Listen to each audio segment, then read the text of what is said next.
Yang pertama, saya akan menjelaskan tentang pengertian komunikasi antar pribadi.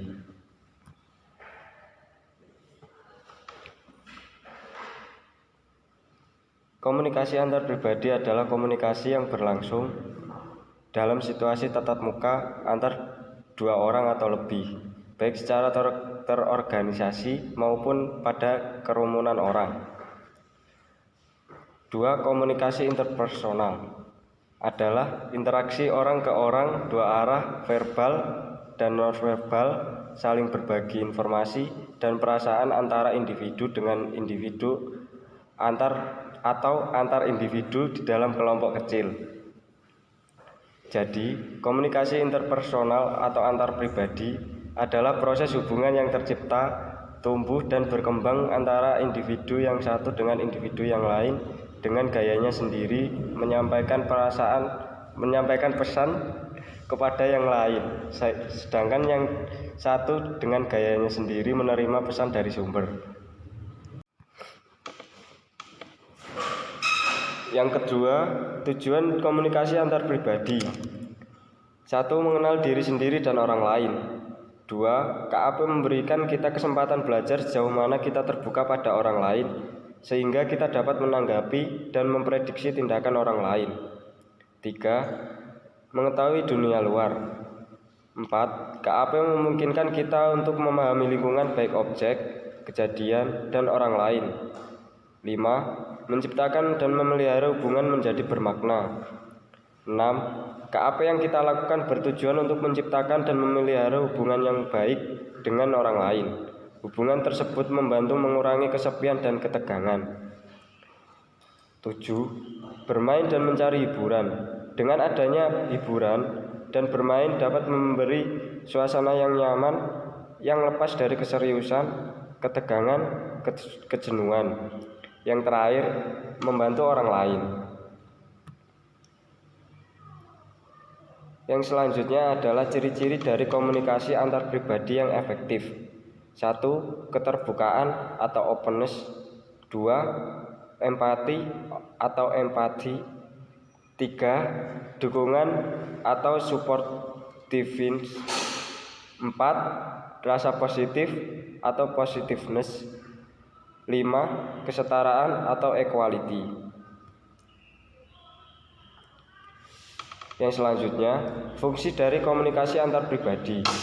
Adapun fungsi komunikasi antar pribadi ialah berusaha meningkatkan hubungan human relation, menghindari dan mengatasi konflik-konflik pribadi, serta berbagi pengetahuan dan pengalaman dengan orang lain. Melalui komunikasi antar pribadi, individu dapat berusaha membina hubungan yang baik dengan individu yang lainnya, sehingga menghindari dan mengatasi terjadinya konflik-konflik di antara individu-individu tersebut. Baiklah, yang selanjutnya ialah komunikasi dalam organisasi. Pengertian komunikasi dalam organisasi yang lebih sederhana dikemukakan oleh Arnold dan Feldman pada tahun 1986. Bahwa komunikasi organisasi adalah pertukaran informasi di antara orang-orang di dalam organisasi, di mana prosesnya secara umum meliputi tahapan-tahapan ascension, comprehension, dan acceptance as true, dan recension.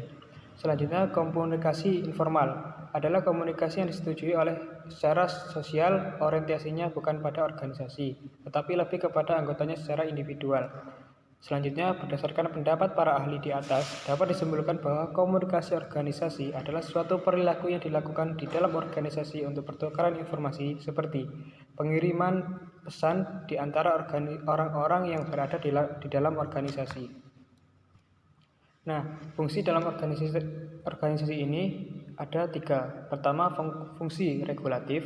Fungsi ini berkaitan dengan peraturan-peraturan yang berlaku dalam suatu organisasi. Yang kedua, fungsi persuasif. Yang ketiga, fungsi integratif. Selanjutnya adalah proses dan jenis-jenis komunikasi dalam organisasi. Yang pertama adalah proses ideasi, kedua encoding, ketiga proses pengiriman, keempat proses penerimaan, kelima proses decoding, dan keenam proses tindakan. Jenis-jenis komunikasi dalam organisasi. Terdapat 2 jenis komunikasi dalam organisasi, yakni komunikasi internal dan komunikasi vertikal. Komunikasi internal adalah komunikasi yang terjadi dalam organisasi itu sendiri. Dan yang kedua adalah komunikasi vertikal, yakni komunikasi dari pimpinan ke staf dan staf ke pimpinan dengan cara timbal balik, two-way traffic communication. Selanjutnya adalah komunikasi horizontal, bentuk komunikasi secara mendadak di antara sesama karyawan dan sebagainya. Komunikasi ini seringkali berlangsung tidak formal. Yang kedua, fungsi komunikasi horizontal atau ke samping digunakan oleh dua pihak yang mempunyai level yang sama. Komunikasi ini termasuk komunikasi diagonal atau cross communication, komunikasi antara pimpinan seksi atau bagian dengan pegawai seksi atau bagian lain. Ya, komunikasi dalam organisasi. Yang pertama ada the controlling style, yang kedua ada the equalitarian style, yang ketiga ada the structuring style, dan keempat the dynamic style, kelima ada the religiousing style, dan keenam ada the withdrawal style.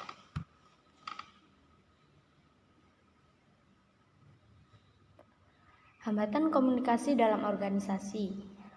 Yang pertama ada hambatan dari proses komunikasi yang berupa hambatan dari pengirim pesan, hambatan dalam penyandian atau simbol, hambatan media, hambatan dalam bahasa sandi, atau hambatan dari penerima pesan. Yang kedua ada hambatan fisik, ketiga hambatan semantik, keempat hambatan psikologis, dan kelima hambatan manusiawi. Cara mengatasi hambatan komunikasi dalam organisasi ada gunakan umpan balik, kenali si penerima berita, dan bagaimana latar belakang pendidikannya, bagaimana pengetahuan tentang subjek pembicaraan, sejauh mana minat dan juga perasaan, rencanakan secara teliti, pertimbangkan juga dengan baik-baik, misalnya apa, mengapa, siapa, bagaimana, dan kapan. Sekian presentasi dari kelompok kami. Apabila ada salah kata atau perbuatan kami mohon maaf. Terima kasih. Wassalamualaikum warahmatullahi wabarakatuh.